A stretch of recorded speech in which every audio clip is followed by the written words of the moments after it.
Bismillahirrahmanirrahim. Kaum muslimin yang dirahmati Allah Subhanahu wa taala, birrul walidain atau berbakti kepada kedua orang tua merupakan salah satu masalah penting dalam Islam. Dalam Al-Qur'an, setelah Allah Tabaraka wa taala memerintahkan kepada manusia untuk bertauhid kepadanya, Allah Azza wa Jalla memerintahkan manusia untuk berbakti kepada kedua orang tuanya.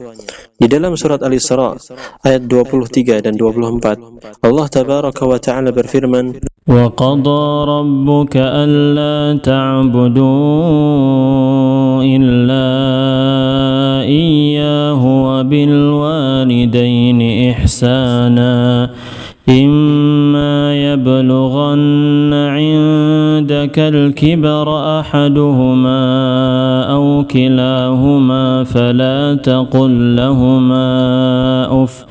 فلا تقل لهما أف ولا تنهرهما وقل لهما قولا كريما واخفض لهما جناح الذل من الرحمة وقل رب ارحمهما كما ربياني صغيرا.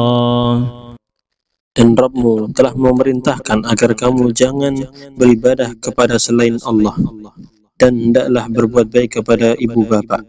Jika salah seorang di antara keduanya atau kedua-duanya sampai berusia lanjut dalam pemeliharaanmu, maka sekali-kali janganlah engkau mengatakan kepada keduanya perkataan dan janganlah engkau membentak keduanya, dan ucapkanlah kepada keduanya dengan perkataan yang baik. Dan rendahkanlah dirimu terhadap keduanya dengan penuh kasih sayang, dan ucapkanlah, wahai Rabbku, sayangilah keduanya sebagaimana mereka berdua telah mendidik aku pada waktu kecil. Al-Quran surat Al-Isra ayat 23 dan 24.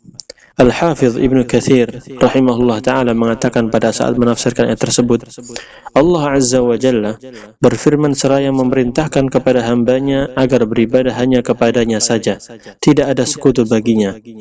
Kata al-qadha di dalam ayat ini bermakna perintah. Mengenai wa qadha dan Rabbmu telah memerintahkan, Mujahid berkata, maksudnya mewasiatkan. Karena itulah Allah Azza wa Jalla menggandengkan beribadah kepadanya dengan berbakti kepada kedua orang tua. Dan mengenai firman-Nya ini, wabil walidaini ihsana, dan hendaklah kamu berbuat baik kepada ibu bapa. Maksudnya, dan Allah Azza wa Jalla memerintahkan hambanya supaya mereka berbuat baik kepada kedua orang tua. Hal tersebut sebagaimana firman-Nya di dalam ayat yang lain, anishkurli wali walidayka ilayyal masir. Bersyukurlah kamu kepadaku dan kepada kedua orang tuamu, hanya kepada aku kembalimu. Al-Quran surat Luqman ayat 14. Kemudian mengenai firman-Nya, imma yablughanna 'indakal kibara ahaduhuma aw kilahuma fala taqul lahumā uff. Jika salah seorang di antara keduanya atau kedua-duanya telah sampai berusia lanjut dalam pemeliharaanmu, maka jangan sekali-kali engkau mengatakan kepada keduanya perkataan Maksudnya adalah, janganlah engkau memperdengarkan kepada kedua orang tuanya perkataan yang buruk, bahkan sampai perkataan sekalipun yang merupakan perkataan tingkat paling rendah dari perkataan yang buruk. Firman Allah Subhanahu wa taala, wala tanharhuma, dan janganlah engkau membentak keduanya. Maksudnya, janganlah engkau arahkan perbuatan burukmu kepada keduanya. Adapun firman-Nya wala tanharhuma, dan janganlah engkau membentak keduanya. Atha bin Abi Rabah radhiyallahu anhu berkata, maksudnya janganlah engkau mengibaskan tanganmu kepada keduanya. Janganlah engkau mengibaskan tanganmu kepada keduanya. Setelah Allah Azza wa Jalla melarang hambanya dari perkataan yang buruk, selanjutnya dia memerintahkan hambanya agar berkata dan berbuat kebaikan kepada kedua orang tua. Allah Subhanahu wa Ta'ala berfirman, "Wa qul lahuma qawlan karima," dan ucapkanlah kepada keduanya perkataan yang baik. Maksudnya, ucapkanlah dengan lemah lembut, baik, indah, dengan penuh adab, penghormatan dan pemuliaan. Wakhfid lahuma janaha dzulli minar rahmah, dan rendahkanlah dirimu terhadap keduanya dengan penuh kasih sayang. Maksudnya, tawadhu'lah dengan perbuatanmu kepada kedua orang tuanya.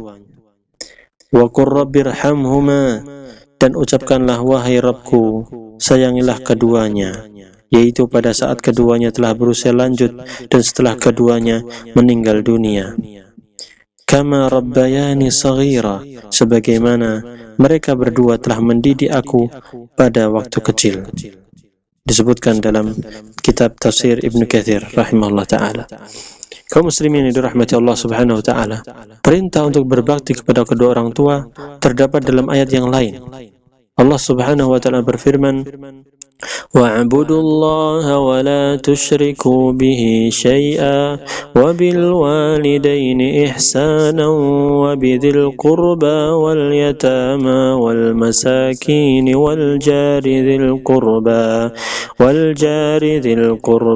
وَالْجَارِ الْجُنُبِ وَالصَّاحِبِ بِالْجَنبِ وَابْنِ السَّبِيلِ وَمَا مَلَكَتْ أَيْمَانُكُمْ إِنَّ اللَّهَ لَا يُحِبُّ مَنْ كَانَ مُخْتَالًا فَخُورًا.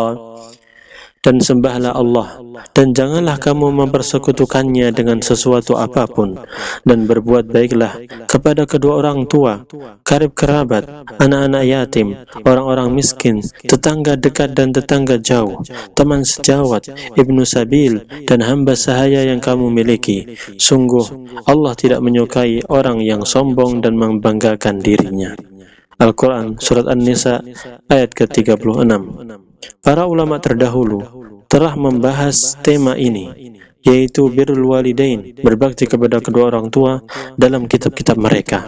Bahkan di kitab-kitab hadis dicantumkan hadis-hadis dari Rasulullah Shallallahu Alaihi Wasallam yang menjelaskan mengenai wajibnya berbakti kepada kedua orang tua dan haramnya durhaka kepada mereka, seperti dalam kitab Sahih Al-Bukhari, Sahih Muslim, dan kitab hadis yang lainnya di dalam bahasan berbakti kepada kedua orang tua dan ancaman terhadap anak yang durhaka kepada kedua orang tuanya.